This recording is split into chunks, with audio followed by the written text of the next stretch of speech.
Sorry, Jerry, I'm a bit taller than you. It's okay.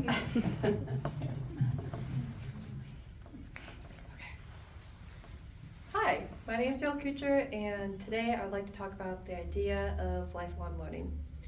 I'm going to be honest, this presentation was probably the hardest assignment of my college career. I have written a lot of research papers and analyzed past historical events, but the idea of writing about myself was a daunting task. However, it was another opportunity to learn about myself and the idea of why we learn. I have always been a bookworm. My mom can vouch for that. I love discovering the worlds and histories inside of books. The idea of community learning was first introduced to me at my local small town public library, which had a summer reading program that I was able to participate in as a small child, surrounded by what at the time were large stacks of books and adults reading them.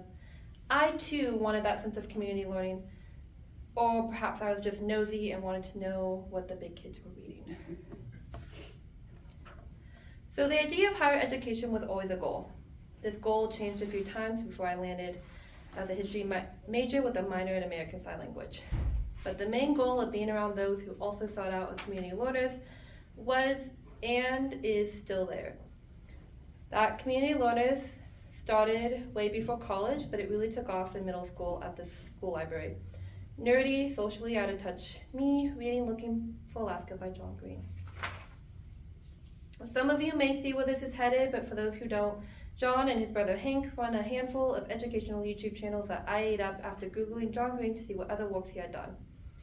Inside of these channels were other learners like me, watching videos about biology, US history, and other topics. It clicked for me. Being a lifelong learner was not a bad thing. Being nerdy could be fun and cool. Awkward middle school me had found a community, and I was longing for that space to be in person. While I had in-person spaces as a younger person to learn, it did not feel like I had a space that was filled with other lifelong learners. Let's be real, most middle schools and high schoolers are not aching for extra reading assignments and opportunities to write research essays. That made it difficult at times to feel like I fit in with the crowd. I know now that most of us were awkward and weird in our own ways, but at the time I was struggling to fit in. Senior year of high school rolled around and I was on plan B/C of college. Due to some health concerns, I decided to stay close to home and attend the College of Western Idaho, which I'm just going to refer to CWI from now on. I had some credits from high school dual enrollment classes, so that made the choice easier. It did feel a bit sad seeing some of my classmates and even my own twin sibling move away for college, but I was also hopeful. This hope came from a feeling like I was finally going to find my community of learners. Small class sizes seemed like a perfect opportunity for the chance to find others passionate about learning. I was right to have hope. The first class I attended was taught by Dr. Reggie Jane, someone who truly gives a room a sense of belonging and community. History 103 was not a class I thought would be so high energy,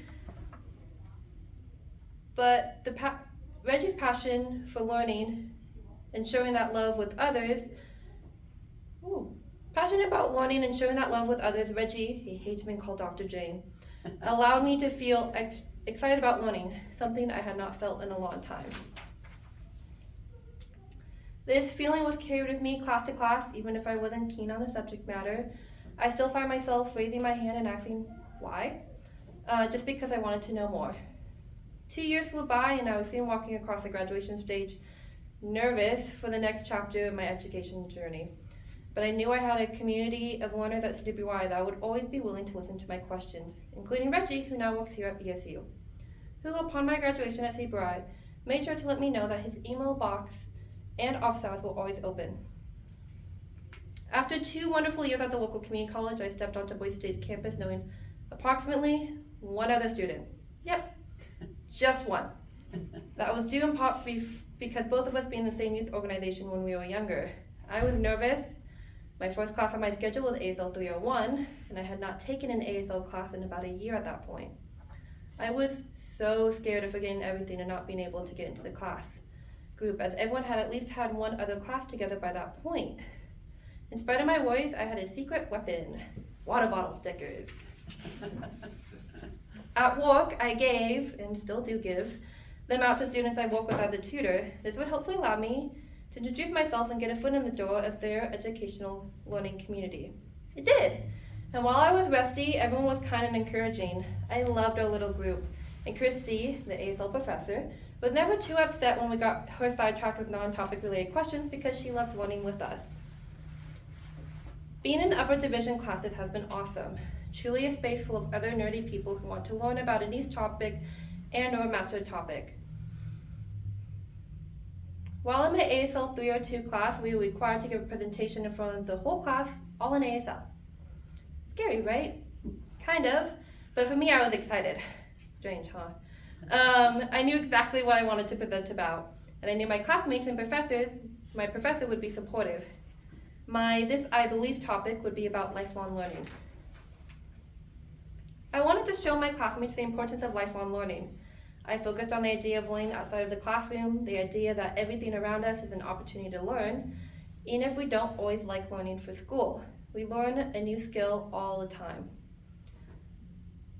I don't believe that it is always necessary to set aside time for learning, at least not in the traditional sense of taking notes and watching a lecture. Traditional learning is not for everyone, but I believe that lifelong learning can be. We often don't realize that learning is more than just lectures. It's watching YouTube videos on how to fix your Nintendo Switch fan, playing indoor soccer with coworkers, picking up an old skill like playing an instrument. It can be so much more than the quiet lecture halls of yesteryear. College can be a space for you to learn, but it's not the only space. College, in a sense, has been that space I was longing for. A place full of other learners who are often high achievers like me, desperate for any knowledge that we could grab and hold on to. But it also has been a time of self-reflection and this strange, discomforting feeling. Even now, it feels like everyone knows our after-college plans, and I don't. I have a spreadsheet for keeping track of job hunting, a list of jobs I'd rather not do, and a few goals of what I'd like out of my job, but that's it. Writing personal essays and cover letters has become the bane of my existence. Looking around, however, just in this space, I see learners who might be on a different path than myself, but are still itching for the next thing to learn about. Learners who are also just winging it. The idea of winging it is much easier said than done. Those awkward, gnawing feelings from middle school have been more prevalent, even as I've been taking the time to look for my community. Surrounding myself with high-achieving people has had its benefits, but it's also had its pitfalls.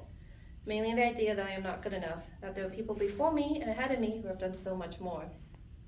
A common feeling for most in this room, I'm sure, but even though I know it is a common feeling, it still eats away at me. Hearing how my classmates got an internship at Stanford for aerospace engineering, or traveling the world learning about ancient people at dig sites in Rome.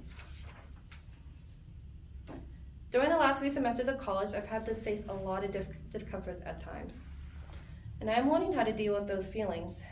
In week 2 of this course, we read a piece by Oliver Berkman, his last column. In just 5 pages, I was reminded that I am not alone in this uncomfortable feeling. This feeling of discomfort because who knows what's coming up next in life. Highlighted in bright purple on the 4th page is, and I quote, "Everyone is totally just winging it," end quote. So if we are all just winging it, then why are we sitting in this room? Well, for some, might be here because you're forced to be here for a grade, or to support a loved one.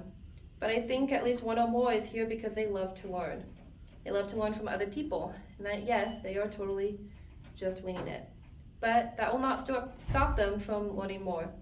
By learning more, I think we can become better at winging it. Then for class, we got to watch, and I wrote this out, Sayoko's Tea Journey. And I am a huge fan of documentaries, so I was excited to have an excuse to watch one for class. What I didn't know was how deeply I'd be touched by it, sitting in a chair on the 2nd floor of the sub-building looking outside the window after pausing the film. Sayoko is a master of the art of tea ceremony in this film, and in this film she embarks on a pilgrimage to share her love of the art to all of Japan. One of those people is her mentor, Sayodo Maria, a Buddhist priest who Sayoko deeply respects. Sayoko shares her heart to the priest, her worries about not being able to be like past tea matchers. Her mentor reminds her of this. Ryoku, past tea master, lived the life he lived, and no one else can live that life. You can learn from Ryoku's life, but think how you should live for yourself. The priest also shares a more simple wisdom. Be a single flower. Embrace what each situation, what each place has to offer. By finding our passions, we often surround ourselves by those who are also passionate about the same topic. It is how we decide to embrace moments of opportunity in every situation that we make the choice of how we're going to fit in with those around us. John Green did a TED Talk about 11 years ago about hating school and writing. Strange to think about knowing what he does as a career now. But what he didn't have until he moved schools was a group of people passionate about learning. He had this to say, quote, "And I became a learner because I found myself in a community of learners," end quote. He chose to embrace the situation, to take a chance, to wing it. With a new group of people, he found himself a community full of people passionate about asking questions, experimenting, or winging it, and living a life that no one else could. I hope I can be in a community full of passionate learners, but I also hope that I can be a single flower, sharing my unique skills and knowledge with others, because no one will ever be like me. Thank you.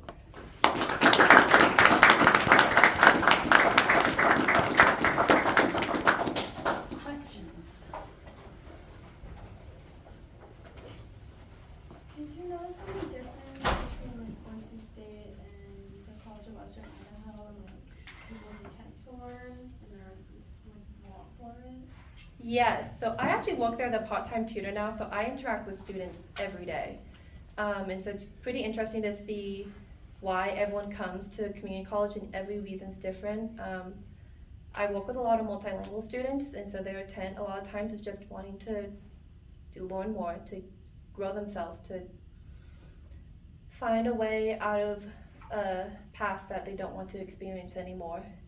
And a lot of times it's people coming back to school and they haven't been in school for a decade or more, and they don't know where to start. And so it's interesting to think, as a young person like myself, someone who is much older than I am, still wanting to come back and experience that educational journey. Do you feel now that you have been through so many like learning communities that like although you don't know exactly what you want to do in terms of a career path, that you have a better way of like finding those communities? I would say so. There was a couple communities I didn't mention in this paper just due to length and me rambling. I definitely think by having communities, I have more or less networked my way around the different areas I like to study. And so by having that network, I know I have people to go to when I have questions. You say you are a bookworm. Big So bookworm. what is your favorite most recent read? Because I know there's It's not my most recent read, but I've been really getting into like, cause I read a lot about dead people, and it gets really sad. Like really sad. So I've been really into, when I don't have to read sad textbooks, I've been into reading like romance books that are like very Hallmarky, where like you can guess the plot by like page 2. And a series I really liked was the Love Light Farm series. It's available at your local public library. So. I'll ask one more. You were talking about Tsuruko, and the documentary is about her tea journey. How do you see this connection between journey and community and learning? We kind of talked about that during my paper review, but for everyone else, that sense of journey is like just how you find community. Like, I took a somewhat non-traditional path in my education journey, at least non-traditional in the sense that I transferred here and then started the honors college late. Like, I've only been here a year and a half, but I still found that community here, even if I haven't been here for all 4 years of honors college, even 2 years. My journey, though, is not traveling across to Japan, but my much smaller one still involves finding community and trying to just, I don't know, figure it out. Yeah, good, thanks.